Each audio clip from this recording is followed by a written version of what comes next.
Ndugu wa Tanzania, tunaomba kuwatangazia Wizara ya Habari, Sanaa, Michezo na Utamaduni kupitia maelekezo ya Daktari Samia Suluhu Hassan, Rais wa Jamhuri ya Muungano wa Tanzania, katika mfuko wa uwezeshwaji wizara yetu ilipangiwa kupewa bilioni 20. Kabla hapo kwenye bilioni 200 zilizotangazwa na Mheshimiwa Rais tulikuwa tayari ameshatupatia bilioni 10. Jumla ni bilioni 30. Lakini tumejiongeza na kuongea na benki ya CRDB kwa mfuko huo wa kumsapoti Daktari Samia Suluhu Hassan kuwawezesha vijana wa wizara yetu, nao watatoa bilioni 20 mpaka bilioni 30.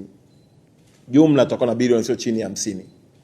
Ya kwamba wizara iko tayari kuwawezesha vijana wote wenye ndoto, taaluma zao kupitia sanaa, kupitia habari, maana yake wakiwemo wasanii wetu, content creator, influencer, watu wa habari, watu wa mziki, watu maproducer wale.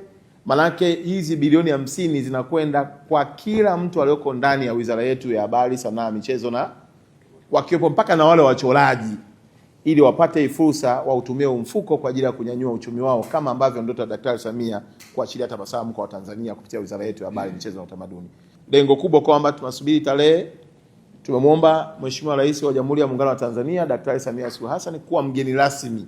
Kwa hiyo tunatamani ya kwamba tukishapata tu tarehe tutaitangaza ili wote tujumuike na mfuko uzinduliwe na rasmi uanze kufanya kazi ya kupata pesa. Kwa hiyo pesa zipo.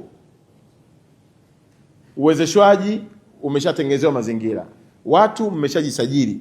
Kichobaki ni uzinduzi ili hela iingie mfukoni na nyie mjenge uchumi wetu. Bilioni 50 kwa ajili ya mafanikio ni mapinduzi makubwa kwa wizara yetu. Na sisi tunatamani tukipita sisi na watendaji wote huko kwenu tuone watu wanatabasamu, ikiwa ni ishara ya kutimiza ndoto ya Daktari Samia kuacha tabasamu kwenye sura na mioyo ya Watanzania.